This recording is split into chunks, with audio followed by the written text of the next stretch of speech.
Hi friends, అందరికీ నమస్కారం. నేను మీ చందుని. మీరు చూస్తున్నారు చందు ఎడ్యుకేషనల్ తెలుగు యూట్యూబ్ ఛానల్కి స్వాగతం. ఈ వీడియోని స్కిప్ చేయకుండా లాస్ట్ వరకు చూడండి.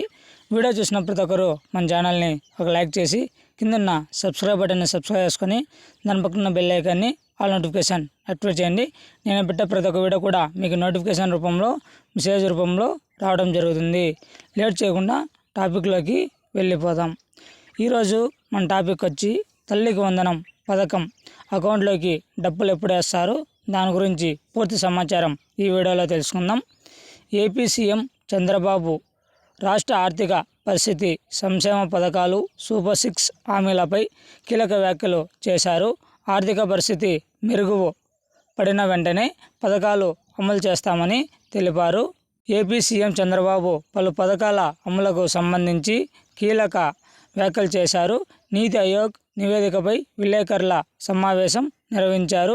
ఈ సందర్భంగా ఆయన రాష్ట్ర ఆర్థిక పరిస్థితి, సంక్షేమ పథకాలు, సూపర్ 6 హామీలపై కీలక వ్యాఖ్యలు చేశారు. ముఖ్యంగా ఆంధ్రప్రదేశ్ ఆర్థిక పరిస్థితి బీహార్ కంటే దిగజారిందని ఆయన అన్నారు. చంద్రబాబు మాట్లాడుతూ కేంద్రం నుండి వచ్చిన నిధులను అభివృద్ధి పనులకే ఖర్చు చేయాల్సి ఉందని, అవి సంక్షేమ పథకాలకు అందుబాటులో ఉంచలేమని స్పష్టం చేశారు.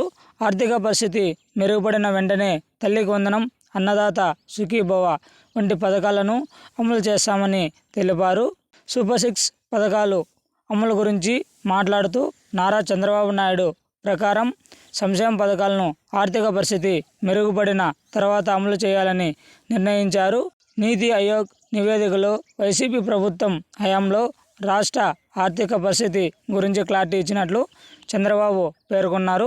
వైసీపీ ప్రభుత్వ విధానాలు, దాని కారణంగా ఏపీ ఆర్థిక పరిస్థితి బీహార్ కంటే దిగజారిందని ఆయన ఆరోపించారు. అప్పులు దొరికినా తిరిగి చెల్లించే శక్తి ఆంధ్రప్రదేశ్ రాష్ట్రానికి లేకపోతున్నాయని చంద్రబాబు తెలిపారు. ఆంధ్రప్రదేశ్ ఆర్థిక పరిస్థితిని తిరిగి గాడిన పెట్టే ప్రయత్నం చేస్తున్నామని చెప్పారు.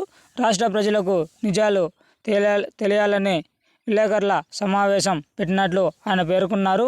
సంక్షేమ పథకాలు, రాజధాని Amaravati, Polavaram project, Visakhapatnam steel plant వంటి కీలక ప్రాజెక్టులను కేంద్రం నుండి భారీ నిధులు అందినప్పటికీ వాటిని సంక్షేమ పథకాలకు కేటాయించడం సాధ్యం కాదని అన్నారు.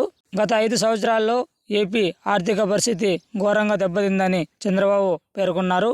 కానీ ఈ నష్టానికి తనకు సంబంధం లేదని ప్రజలకు నిజాలు చెప్పేందుకు ఆయన వ్యాఖ్యానించారు. భవిష్యత్తులో ఆర్థిక పరిస్థితి మెరుగుపడిన వెంటనే సంక్షేమ పథకాలను అమలు చేయాలని చంద్రబాబు ప్రకటించారు. అప్పులు తీసుకోవడం తప్పని, ఊరికి అవకతవకలు లేకుండా అప్పులు మాత్రమే చేయాలని ఆయన సూచించారు. ఈ సమావేశంలో ఆంధ్రప్రదేశ్ ఆర్థిక వ్యవస్థను తిరిగి గాడిలో పెట్టడానికి సమయం అవసరమని, ప్రజలు ఈ విషయాన్ని అర్థం చేసుకోవాలని చంద్రబాబు కోరారు. సంక్షేమ పథకాలను అమలు చేయడంలో ఏ రకమైన వెనక్కి తగ్గేది లేదని ఆయన స్పష్టం చేశారు. ఇది ఫ్రెండ్స్ లేటెస్ట్ ఇన్ఫర్మేషన్. ఈ వీడియో నచ్చితే లైక్ చేయండి, షేర్ చేయండి, సబ్స్క్రైబ్ చేయండి. Thanks for watching video. జై హింద్.